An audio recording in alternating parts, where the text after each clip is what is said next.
Hello student, welcome आपका chemical bonding में। इससे पहले वाले लेक्चर में हमने देखा था कि जो बॉर्न-हावर साइकिल के बारे में समझा था कि कैसे आयनिक बॉन्ड का फॉर्मेशन होता है। उसमें एक वर्ड आया था लेटिस एनर्जी। तो आज उसी लेटिस एनर्जी को देखेंगे। लेटिस एनर्जी क्या होता है?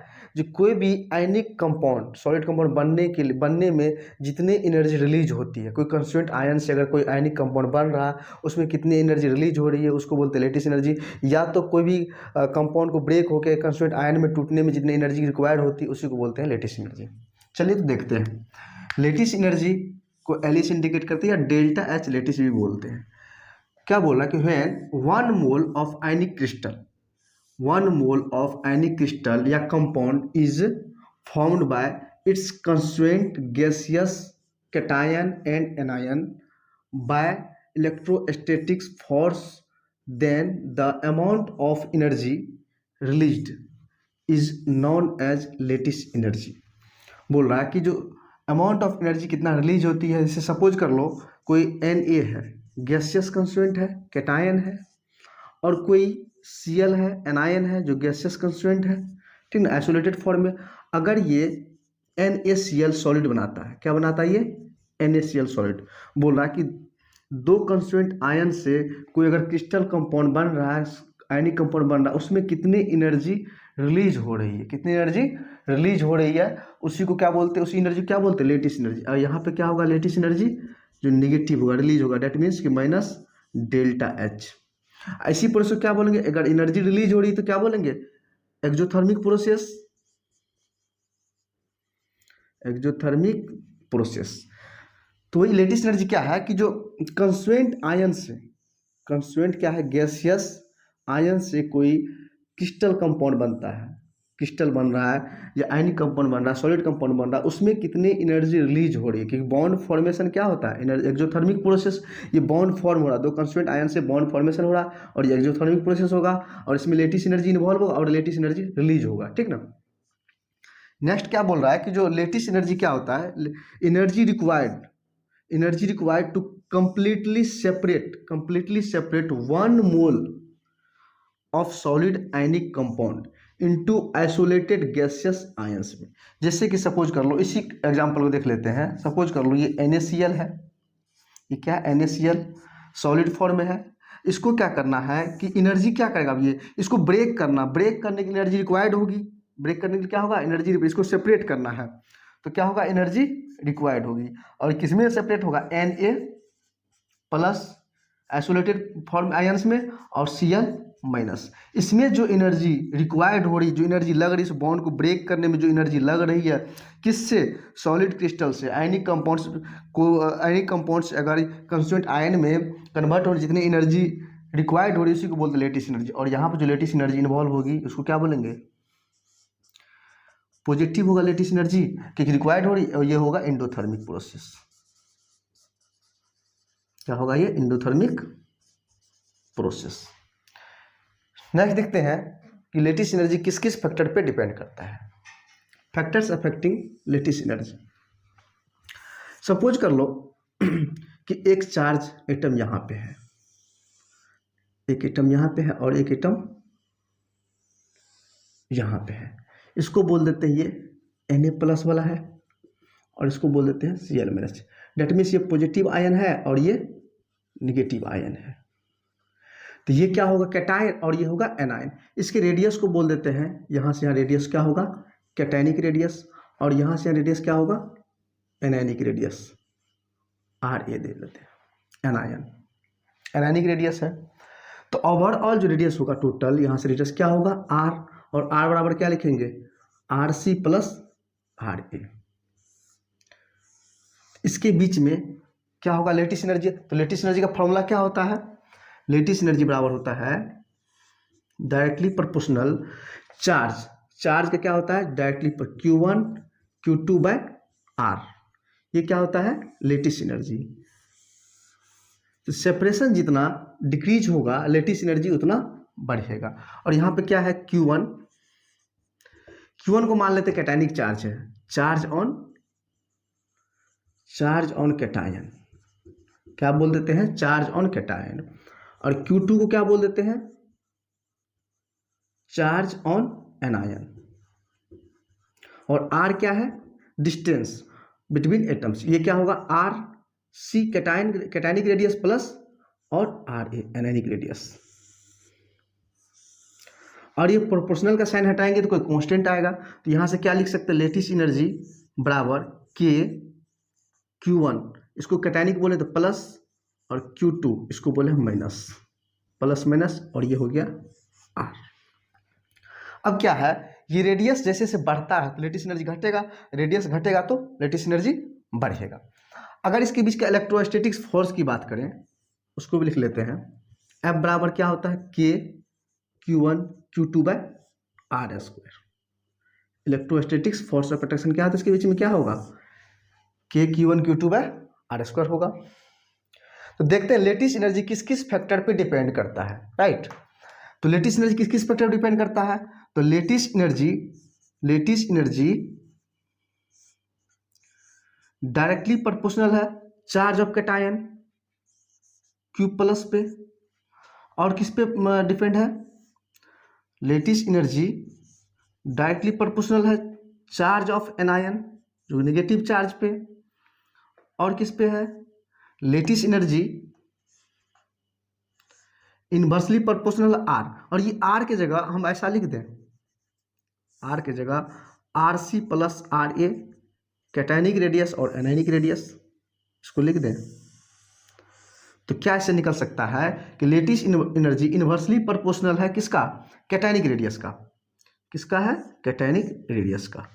और एक और फैक्टर क्या है, लेटिस एनर्जी इनवर्सली प्रोपोर्शनल है एनायनिक रेडियस।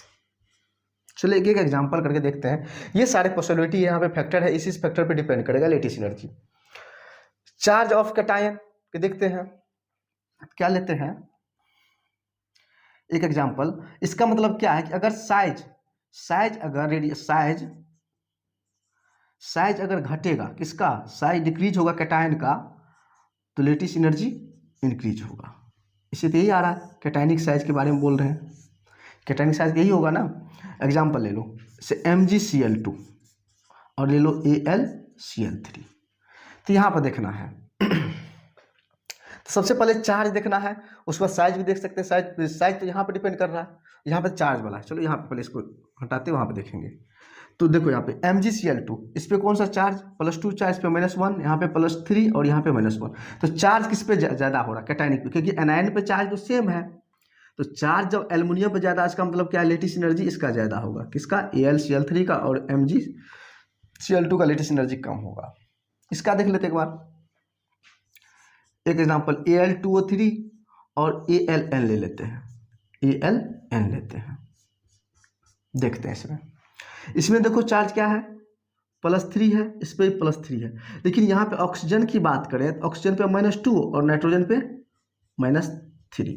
तो चार्ज किस पे ज़्यादा होगा, इस पे ज़्यादा है ना, क्योंकि ये तो सेम है, कैटायनिक यहाँ पे रेडियस सेम है। एनायनिक रेडियस को देखना, एनायनिक का चार्ज, एनायन पे चार्ज ज़्यादा है, और यहाँ पे एनायन ऑक्सीजन पे क्या है, -2 चार्ज है, और यहाँ पे -3 है। तो लेटिस एनर्जी किसका ज़्यादा होगा, इसका ज़्यादा होगा, क्योंकि चार्ज के डायरेक्टली प्रोपोर्शनल है। अच्छा, कैटायनिक रेडियस पे देख लेते हैं। जैसे मान लो कोई ले लो LiF ले लो, और ले लो NaF ले लो, कोई है। यहाँ पे क्या है, साइज के देखते हैं। यहाँ पे अब देखो प्लस चार्ज यहाँ भी और माइनस यहाँ भी, प्लस और यहाँ माइनस, चार्ज दोनों पे सेम है। चार्ज सेम है तो किसी पे चलेगा, अब साइज पे चलेंगे तो साइज किसका ज़्यादा, साइज जो है, फ्लोरीन तो दोनों साइड सेम है, तो लिथियम का साइड ज़्यादा है कि सोडियम का। तो सोडियम क्या है, नीचे आता है, टॉप टू बॉटम क्या, तो साइज इंक्रीज करता है। जैसे लिथियम, सोडियम, क्या होता है, लिथियम हो गया, सोडियम हो गया, पोटासियम हो गया, जैसे टॉप टू बॉटम आते हैं तो साइज क्या होता है, इंक्रीज करता है। तो इसके लिए क्या कंडीशन होगा, तो साइज जब जिसका बढ़ेगा लेटिस एनर्जी उसका घटेगा, इसका साइज बढ़ा उसका लेटिस एनर्जी कम, इसका मतलब जिसका साइज छोटा उसका लेटिस एनर्जी ज़्यादा। ये हो, ये क्या है, ये स्मॉलर है, ये स्मॉल साइज का है, और ये लार्ज साइज का है। यहाँ से क्या लिख सकते हैं, पॉइंट, एक पॉइंट और, अगर साइज बढ़ता है तो लेटिस एनर्जी घटता है। कोई दिक्कत, साइज बढ़ेगा तो लेटिस एनर्जी घटेगा। अच्छा, एनायनिक में देख लेते हैं एक एग्जांपल लेके। जैसे मान लो KBr है, और के आई ले लेते हैं। यहाँ पे क्या है, जो कैटायन है पोटासियम है, +1 यहाँ पे -1 चार्ज से तो कोई फैक्टर नहीं हो रहा है, कोई इफेक्ट नहीं हो रहा है। अब देखेंगे तो एनायनिक का साइज क्या होना चाहिए, रेडियस का मतलब क्या साइज, एनायनिक का साइज जिसका छोटा होगा उसका लेटिस एनर्जी ज़्यादा होगा, जिसका साइज बड़ा होगा उसका लेटिस एनर्जी कम होगा, स्मॉल होगा। तो साइज किसका बड़ा होगा, ये जो हैलोजन ग्रुप है ये एनाइन, इसे कैसे लिखते हैं हम लोग, फ्लोरीन, क्लोरीन, ब्रोमीन और आयोडीन। तो साइज टॉप टू बॉटम क्या होता है, इंक्रीज करता है। तो साइज किसका ज़्यादा होगा, इसका ज़्यादा होगा। साइज आयोडीन का लार्जर है और बी आर का स्मॉलर है, इसका मतलब क्या है, लेटिस एनर्जी के बी आर का ज़्यादा होगा इससे। ये भी क्या है, साइज फैक्टर। अगर क्या है, साइज अगर बढ़ता है तो लेटिस एनर्जी घटता है। एक चीज़ और देख लेते हैं आपसे। अब क्या है कि साइज फैक्टर और चार्ज फैक्टर दोनों अगर सेम आ जाता तब किसको प्रेफरेंस देंगे, उसके बाद हम लोग किसको देंगे, चार्ज को देंगे। अगर साइज फैक्टर और चार्ज फैक्टर में कंट्रोवर्सी आ जाए तो हम लोग चार्ज फैक्टर को प्रेफरेंस ज़्यादा देंगे, राइट। इसको आगे देखेंगे अभी नेक्स्ट एग्जांपल में। यहाँ पे एक बार और देख लो, अगर फोर्स बढ़ता है इसका मतलब क्या है कि रेडियस अगर घट रहा है इसका मतलब क्या है कि लेटिस एनर्जी बढ़ रहा है। इसका मतलब ये बोल सकते हैं कि अगर Q1 Q2 इंक्रीज कर रहा है तो लेटिस एनर्जी भी इंक्रीज कर रहा है। यहाँ पे देखेंगे अगर फोर्स ऑफ अट्रैक्शन इंक्रीज कर रहा है डेट मीन्स कि ये वैल्यू इंक्रीज कर रहा है और ये वैल्यू डिक्रीज कर रहा है, रेडियस। अगर फोर्स ऑफ अट्रैक्शन इंक्रीज करेगा तो लेटिस एनर्जी भी क्या होगा, इंक्रीज करेगा। यहाँ पे क्या लिख सकते हैं, फोर्स ऑफ अट्रैक्शन अगर इंक्रीज करता है तो लेटिस एनर्जी भी क्या होगा, इंक्रीज करेगा, राइट।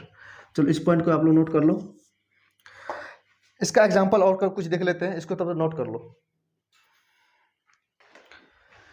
चलिए तो नेक्स्ट कुछ क्वेश्चन देख लेते हैं। नेक्स्ट क्या है कि in between size and charge, अगर साइज या चार्ज दोनों में कंट्रोवर्सी वाला क्वेश्चन आ जाए तो चार्ज डोमिनेट करता है, मतलब चार्ज को डोमिनेट फैक्टर मानेंगे, राइट।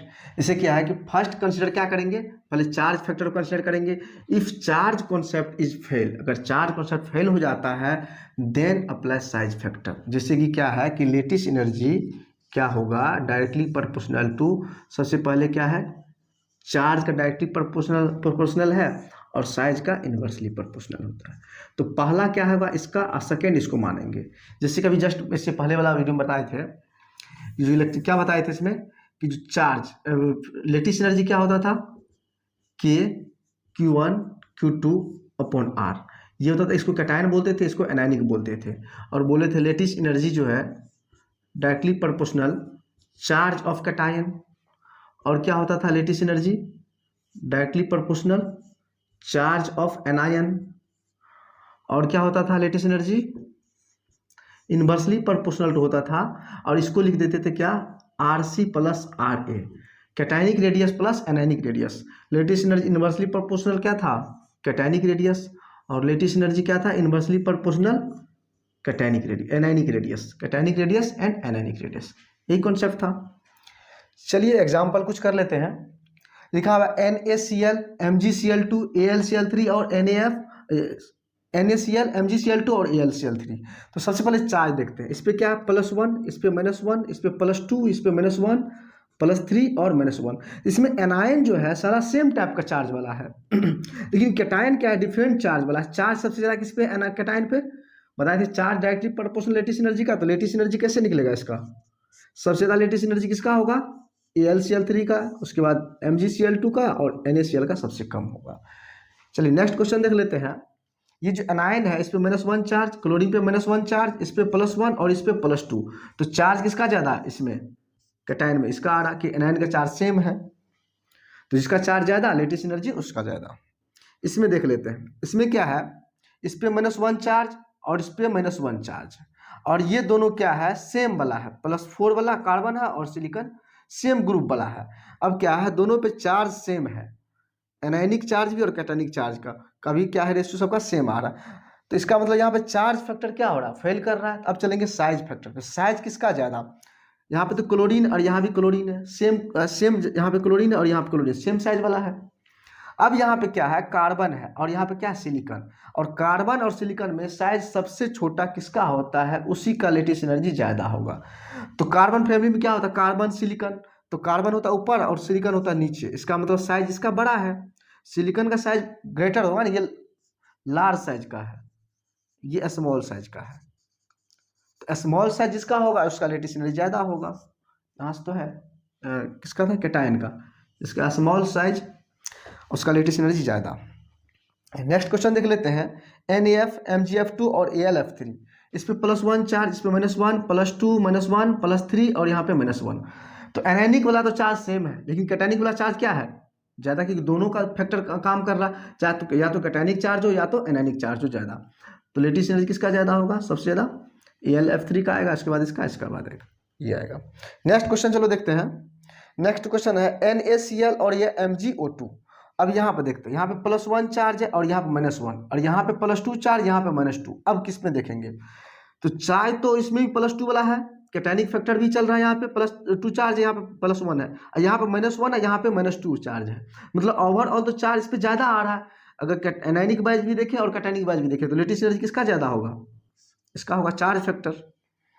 इसमें देख लेते हैं, इसमें क्या, सब में सोडियम लगा हुआ है, प्लस में Na+ सेम, इसका मतलब कैटायनिक चार्ज पर नहीं चलेगा, एनायनिक चार्ज में भी सब में -1 लगा हुआ है। इसका मतलब क्या है कि चार्ज फैक्टर यहाँ पे फेल हो रहा है, और यहाँ पे किसमें चलेंगे, साइज फैक्टर। तो साइज सबसे बड़ा किसका, बोरॉन का, fluorine chlorine bromine, top to bottom क्या होता है, fluorine chlorine bromine, top to bottom size increase करता है। जब साइज इंक्रीज करेगा तो लेटिस एनर्जी डिक्रीज करेगा। तो सबसे ज़्यादा लेटिस एनर्जी किसका, NiF का, उसके बाद इसका, उसके बाद इसका।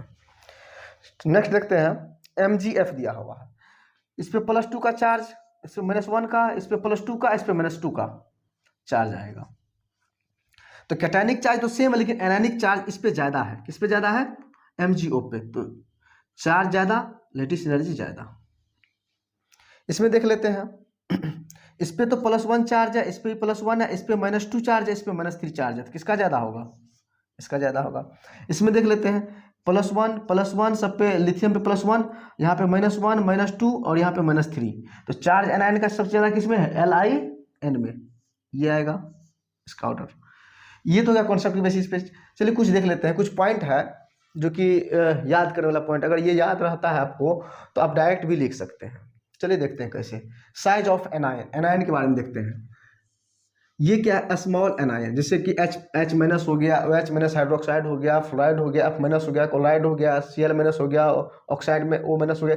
ये सब जितना एनायन है ये सब स्मॉल कैटेगरी में आता है। इसको लिख देते हैं स्मॉल कैटेगरी, एक कौन वर्ड्स यूज कर लेते हैं, गरीब से, इसको बोल देते हैं गरीब है, ये छोटा साइज है इसलिए गरीब बोल देते हैं। ये सब जितना है, जैसे SO4 2- हो गया, NO3- हो गया, HCO3- हो गया, ये हो गया CO3 2- हो गया, कार्बोनेट हो गया, सल्फेट हो गया, SO4 2- हो गया, परक्लोरेट हो गया, Br- ये सब है कि लार्जर साइज कैटेगरी में क्या है, ये सब लार्जर एनायन है। या हम बोल सकते हैं जो पॉली एटॉमिक टाइप का हो, क्या हो, पॉली एटॉमिक टाइप का जो हो वो सब क्या होगा, लार्जर साइज का होगा, इसको बोल देंगे लार्जर। ये कुछ पॉइंट है जो कि याद आप रखेंगे ना अगर, तो आसानी से क्वेश्चन बन जाएगा बिना एफर्ट लगाए। इसको बोल देते हैं अमीर, क्या बोल देते हैं इसको, इसको बोल देते हैं अमीर। अब इससे इसके बेसिस पे देखना है, इस कैटेगरी को बोल दें गरीब है छोटा साइज वाला को, और बड़े साइज वाला को बोल दें अमीर है। अब कंपेयर करते लेटिस एनर्जी। तब क्या है कि ये देखिए लिथियम प्लस, ये तो छोटा साइज वाला है क्योंकि टॉप टू बॉटम आ रहा है, ये फ्लोरीन वाला है, ये छोटा साइज, ये भी क्या है गरीब, और ये भी क्या है गरीब। इसको देख लेते हैं एक बार लास्ट वाला को, ये तो छोटा साइज है स्मॉल, ऊपर वाला सबसे फ्लोरीन क्लोरीन वाला सबसे ऊपर साइज में है, ये आएगा गरीब। और ये देखो सीजियम, लिथियम से lithium sodium potassium rubidium caesium सबसे टॉप नीचे में बॉटम पे, इसका मतलब ये क्या अमीर वाला है, इसको ए बोल देते हैं। अब देखेंगे लेटिस एनर्जी किसका ज़्यादा होगा, लेटिस एनर्जी उसका ज़्यादा होगा जिसका बॉन्ड सबसे ज़्यादा स्ट्रांग होगा। जितना बॉन्ड स्ट्रांग होगा उतना बॉन्ड को तोड़ने में उतना ज़्यादा एनर्जी लगेगा, तो लेटिस एनर्जी उतना ज़्यादा होगा जितना एनर्जी। और बॉन्ड तोड़ेंगे तो क्या होगा, अगर बॉन्ड फॉर्मेशन की देखते हैं, जो जितना स्ट्रांग बॉन्ड बनाएगा उसमें एनर्जी उतना रिलीज होगा, और जो स्ट्रॉन्ग कंपाउंड होगा ऑलरेडी तो उसमें उतना ज़्यादा एनर्जी की जरूरत पड़ेगी बॉन्ड को तोड़ने के लिए। इसका मतलब हम देखेंगे किसका बॉन्ड स्ट्रॉन्गर बॉन्ड बन रहा है उसका लेटिस एनर्जी ज़्यादा होगा, सिंपल सा कहानी है। अब क्या है कि ये गरीब है छोटा है, ये छोटा है, तो एक चीज़ और ध्यान रखना है कि जो स्मॉल साइज वाला, स्मॉल साइज का जो बॉन्ड बनता है वो ओवरलैपिंग अच्छा होता है, या आयनिक बॉन्ड जो होता है अच्छा बॉन्ड बनता है, वो स्ट्रॉन्ग बॉन्ड बनता है। जैसे कि आप एग्जांपल समझ सकते हैं, गरीब गरीब का दोस्ती ज़्यादा अच्छा होता है, अमीर अमीर का दोस्ती ज़्यादा अच्छा होता है, ज़्यादा दिन तक चलता है, या स्ट्रॉन्ग बॉन्ड बनता है।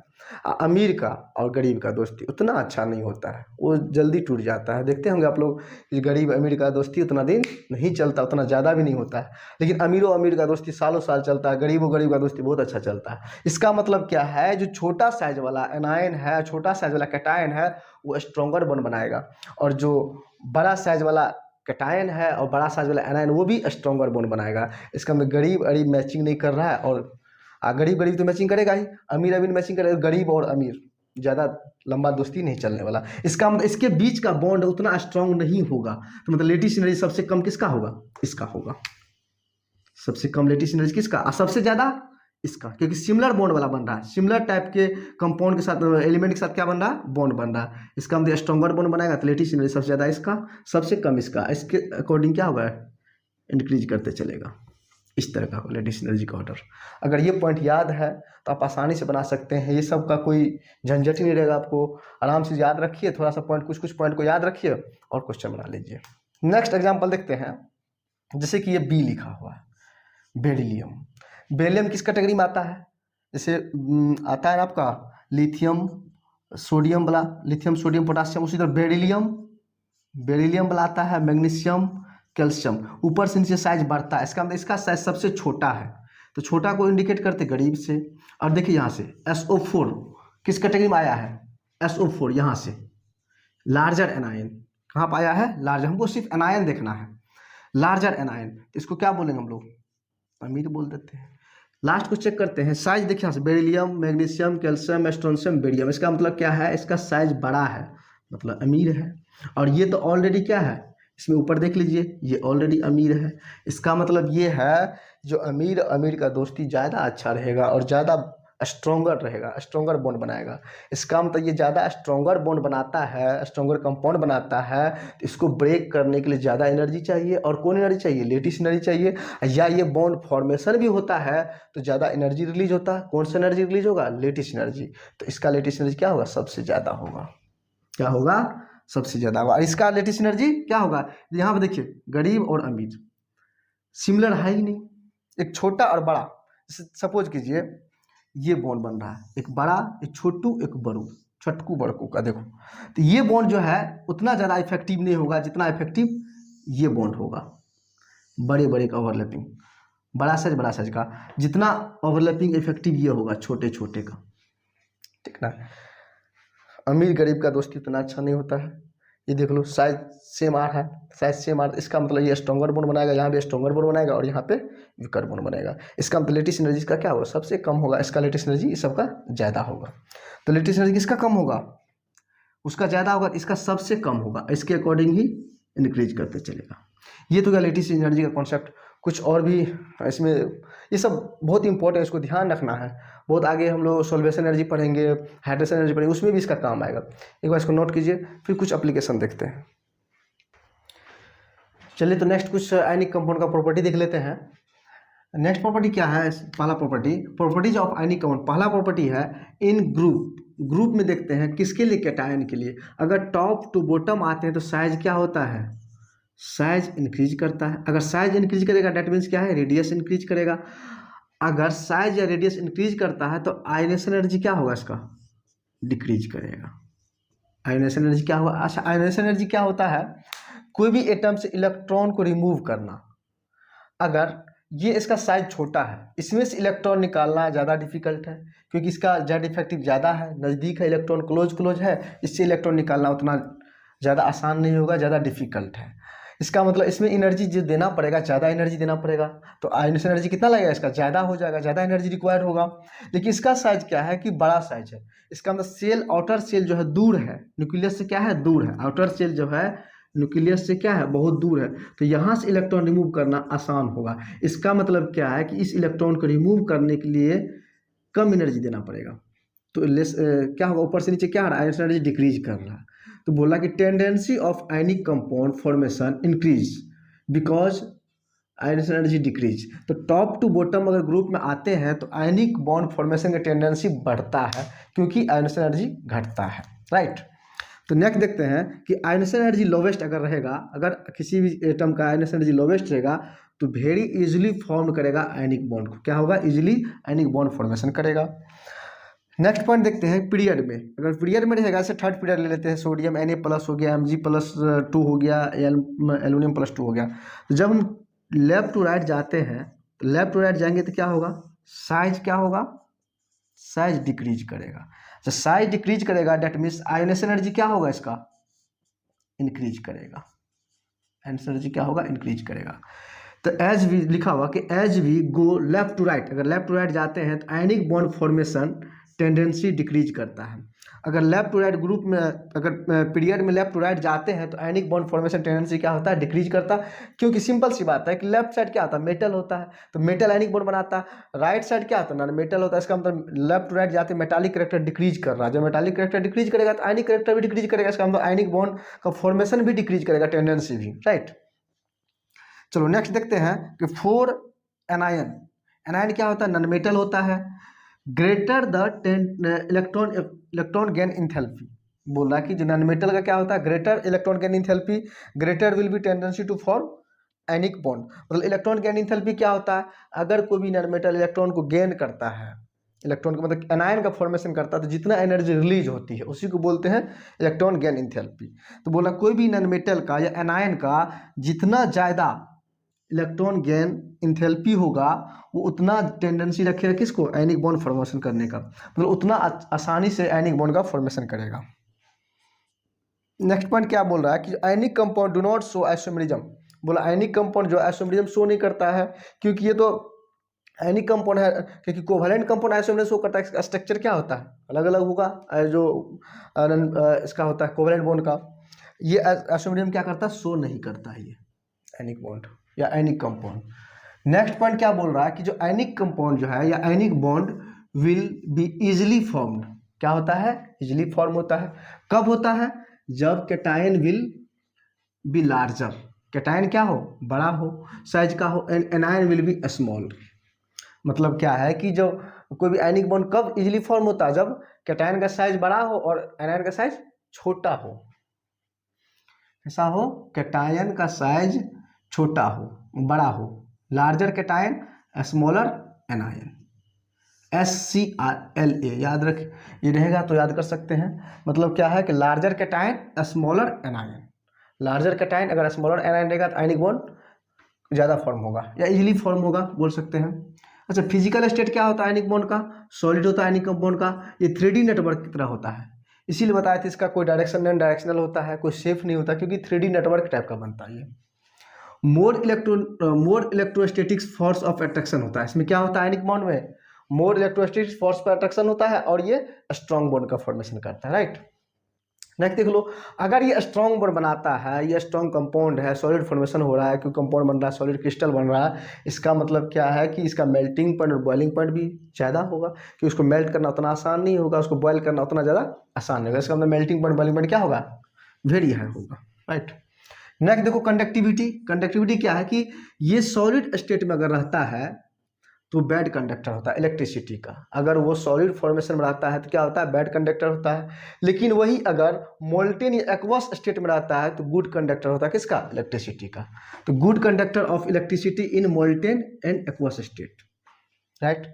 नेक्स्ट क्या बोल रहा है कि इफ हीट इज गिवन, अगर हम आयनिक कंपाउंड में या आयनिक बॉन्ड में हीट देते हैं तो ये कन्वर्ट हो जाता है किसमें, मोल्टेन या एक्वस स्टेट में, किसमें कन्वर्ट हो जाता है, मोल्टेन या एक्वस, क्योंकि अगर आयनिक कंपाउंड सॉलिड फॉर्म में रहता है उसमें हीट देंगे तो क्या होगा, या तो मोल्टेन बन जाएगा, पिघल जाएगा, या तो एक्वस फॉर्म हो जाएगा, पानी बन जाएगा। नेक्स्ट क्या बोल रहा है कि अगर इसको वाटर में डिजॉल्व करते हैं, अगर आयनिक कंपाउंड को वाटर में डिजॉल्व करते हैं, जैसे NaCl है, उसमें आयनिक बॉन्ड बन रहा है, उसको वाटर में डिजॉल्व करते, वाटर क्या, ये क्या हो जाता है, सॉल्ट क्या होता है, घुल जाता है, तुरंत सोलेबिलिटी हो जाता है, सोलेबल हो जाता है। इसका मतलब ये है कि जो वाटर में कोई भी आयनिक कंपाउंड डालने के बाद वो आयंस में टूट जाता है, मतलब वाटर रिड्यूसेस, क्या करता है एक्चुअली, क्या होता है, वाटर रिड्यूस करता है किसको, फोर्स ऑफ अट्रैक्शन को। पानी में अगर डालते हैं आयनिक कंपाउंड को तो वाटर क्या करता है, उसके बीच का जो फोर्स ऑफ अट्रैक्शन होता है उसको रिड्यूस कर देता है, कितना रिड्यूस करता है, 81 टाइम्स कर देता रिड्यूस, जितना था उससे 81 टाइम्स रिड्यूस कर देता। देन आयनिक, उसके बाद क्या होता, then ions are free to move, उसके बाद आयन फ्री रहता मूव करने के लिए, उसके बाद जहां मर्जी वहां मूव करते रहता, क्योंकि वाटर क्या करता है, उसके फोर्स ऑफ अट्रैक्शन को रिड्यूस कर देता है। जहां पे डाइलेक्ट्रिक कांस्टेंट की बात करते हैं हम लोग, आगे पढ़ेंगे सॉलिडिटी में डाइलेक्ट्रिक कांस्टेंट क्या होता है। वाटर का डाइलेक्ट्रिक कांस्टेंट सबसे ज्यादा होता है, लगभग 80 के आसपास होता है। नेक्स्ट देखते हैं types of reaction. Types of reaction है किस किस टाइप का रिएक्शन करता है ये। आयनिक कंपाउंड जो है आयनिक रिएक्शन करता है। जो आयनिक रिएक्शन होता है वेरी फास्ट होता है, बहुत ही तेज होता है। कैसे पता चला तेज होता है, क्योंकि इसका स्पीड जो होता है रिएक्शन कंप्लीट होने का 10⁻⁻6 सेकेंड होता है। डेट मीन्स करने का मतलब 10⁻⁻6 सेकेंड में कंप्लीट हो जाता है, तो वेरी फास्ट होता है। इतना ज़्यादा फास्ट है, इसीलिए इसको स्टडी करना डिफिकल्ट है। इसको स्टडी करना डिफिकल्ट क्योंकि फास्ट है, बहुत ज़्यादा फास्ट है, इजीली पलक झपकते रिएक्शन हो जा रहा है। तो इसको आप इसके बारे में स्टडी करना, इसका स्पीड के बारे में जानना थोड़ा डिफिकल्ट है। तो नॉट स्टडी स्पीड, इसके स्पीड को हम लोग स्टडी नहीं कर सकते बिकॉज ऑफ वेरी फास्ट, क्योंकि ये बहुत फास्ट होता है। लेकिन हम लोग स्टडी कर सकते हैं किसका, कोवैलेंट कंपाउंड का, क्योंकि इसका स्पीड क्या होता है, स्लो होता है। तो इसके कंपेयर में इसका स्पीड क्या होता है, स्लो, इसलिए कोवैलेंट कंपाउंड का स्पीड हम लोग निकालते हैं और इसका स्पीड नहीं निकाल पाते हैं क्योंकि स्पीड ज़्यादा होता है, राइट। अब नेक्स्ट देख लो क्या है। आयनिक कंपाउंड शो करता है आयनिक रिएक्शन और कोवैलेंट कंपाउंड शो करता है molecular reaction. Simple. Ionic compound कौन सा रिएक्शन शो करेगा, आयनिक रिएक्शन, और covalent compound molecular reaction, right. तो आप लोग इसको एक बार नोट कर लो, फिर नेक्स्ट देखते हैं।